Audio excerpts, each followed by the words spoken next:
Welcome to The Explainer, everyone. We're jumping right in today because we are unpacking literally the ultimate black box, the human mind.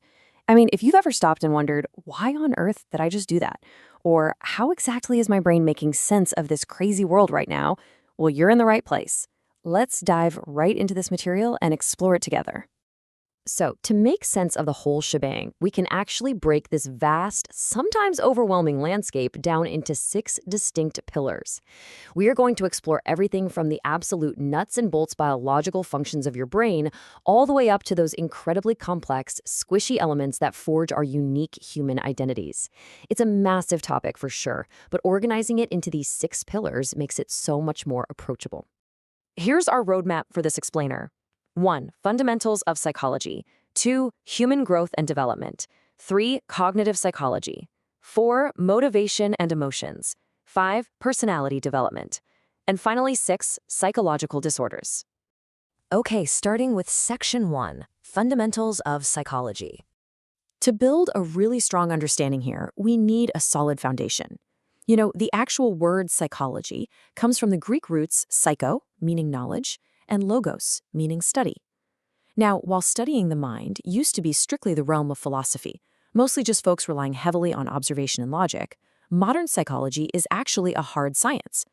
It is the systematic, scientific study of exactly how our internal mental processes and our external behaviors interact with each other. Which naturally makes you wonder, right? How exactly do we start out as this biological blank slate, just a tiny, helpless newborn, and transform into the deeply complex, thinking, feeling adults we are today? That brings us to Section 2, Human Growth and Development. You see, human growth is this beautiful, ongoing interaction between our biological genes and our environment, nature and nurture, basically. Developmental psychologists track some really profound changes across our life milestones. We start at the prenatal stage where those earliest biological influences take hold. Then we burst into the neonatal and infancy stages. These are marked by insanely rapid physical growth and, crucially, the formation of trust and attachment. Then, as we hit early and middle childhood, language just explodes. It's literally like a sponge soaking up water, and social skills really begin to form in those school settings. And then, adolescence, that chaotic time of exploring new identities, dealing with puberty, and navigating some intense social pressure. But the wild part is, across every single one of these stages, physical, cognitive, and social emotional changes are all happening simultaneously. But okay, as our bodies are doing all that growing, what's actually going on inside our heads? How does our internal computer process the absolute chaos of the world around it? Let's take a look. Section 3, Cognitive Psychology. So, following a massive paradigm shift in the 1960s, what we call the cognitive revolution, researchers totally pivoted. They turned their spotlight right onto our higher level conscious functions. And it's honestly amazing just how interconnected these mental processes are: attention, language, learning, memory, perception, and thought. Actually, think of your short-term memory functioning a bit like a computer's RAM. It holds onto information just long enough for you to synthesize it with your perception of your surroundings, apply your attention, and then use thought to actually solve a problem in real time. And learning? Well, learning is what happens when those temporary processes lead to a permanent, hardwired change in your knowledge base. It is such a beautifully complex internal machine. But here's the thing. Having a lightning-fast computer doesn't mean a thing if it's not plugged in, right? So the next logical question has to be, what actually provides the energy? Like, what actually drives us to get out of bed, to act, and to achieve our goals? Moving right along to Section 4, Motivation and Emotions. Motivation is literally the complex fuel behind all human action, and we generally divide it into 2 main camps. First up, there's extrinsic motivation.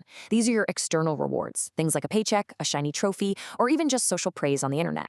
In stark contrast, intrinsic motivation arises purely from within. It's like spending hours on a complex puzzle just because you genuinely love the challenge. And what researchers consistently find is that highly emotionally intelligent people often rely very heavily on intrinsic motivation. They use it to reach those peak experiences and fulfill their own inner needs, rather than just endlessly chasing external validation. Cognitive researchers actually love to pose this specific question. Why on earth would thousands of people willingly put their bodies through the sheer, grueling agony of running a 26-mile marathon, especially when the only external reward most of them get is a free cotton t-shirt? Well, the answer is the sheer, undeniable power of intrinsic motivation. That internal reward of personal gratification, just knowing you achieved a massive goal, completely overrides the extreme physical pain and the total lack of a tangible prize. It's wild, but it's true.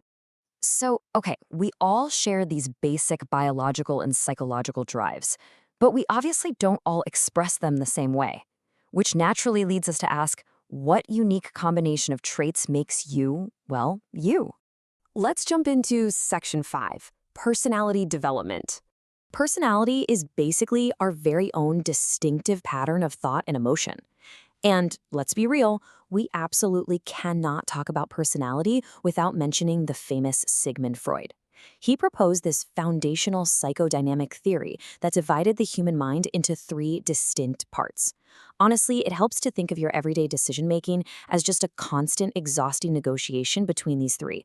First, you have the id. The id is basically an unconscious toddler inside your head demanding instant gratification right now. On the opposite end, you have the superego, which is your super strict moral compass enforcing all of society's rules. And, caught right in the middle of this mess, is the ego. The ego operates on the reality principle, frantically trying to safely and practically mediate between the wild, reckless desires of the id and the rigid rules of the superego. Now, what's truly surprising here is how long our personality actually takes to fully set. Longitudinal studies, following people over many years, show that our major personality traits, things like how extroverted or emotionally stable we are, become relatively fixed by the time we hit age 30. Now wait, that definitely doesn't mean we just stop growing at 30. We absolutely continue to develop our personal beliefs, our ideas, and our attitudes towards the world. But those core foundational personality traits, yeah, they tend to heavily stabilize right around that 3-decade mark. Moving a bit beyond Freud, we hit humanistic psychology, which was heavily championed by Carl Rogers, and I absolutely love this concept. Rogers believed that we all have a real self, who we actually are day to day, and an ideal self, the person we desperately want to be. And here's the kicker. The wider the gap between those two versions of you, the more anxiety and deep unhappiness you're going to feel. But he argued that by receiving unconditional positive regard, which is essentially just being completely accepted and loved for who you are, without any judgment, we can actually bridge that gap. We can align our real self with our ideal self and truly reach our highest potential. But what happens when that gap just gets too wide? What happens when the stress of life is just too much and the mind's intricate system actually requires professional maintenance? That brings us to our final pillar, Section 6, Psychological Disorders. When we talk about abnormal psychology, it is absolutely crucial to emphasize right out of the gate that these are true medical conditions. They severely impact daily functioning, and they are definitely not personal failings. They are not signs of weakness, and most importantly, there are highly effective scientific treatments available for them. Clinical psychologists treat a massive variety of these conditions. For instance, major depressive disorder goes way, way beyond just normal everyday sadness. It's a persistent condition lasting more than 2 weeks that actively disrupts a person's everyday life. Then there's PTSD, which involves severe anxiety, intrusive flashbacks, and avoidance behaviors following highly traumatic events. OCD, on the other hand, features intense, unwanted obsessions that literally drive people to perform extensive physical or mental rituals just to temporarily manage their severe anxiety. And schizophrenia is a deeply complex psychiatric disorder involving significant cognitive and emotional dysfunction, which can sometimes include delusions or hallucinations. The good news? Professionals today use a powerful combination of psychotherapy, like cognitive behavioral therapy, and medication to help patients effectively manage these conditions and live incredibly fulfilling lives. So, bringing this whole big picture together, this is exactly why understanding these 6 pillars matters so much. Healthcare psychology isn't just some dry academic exercise confined to a textbook.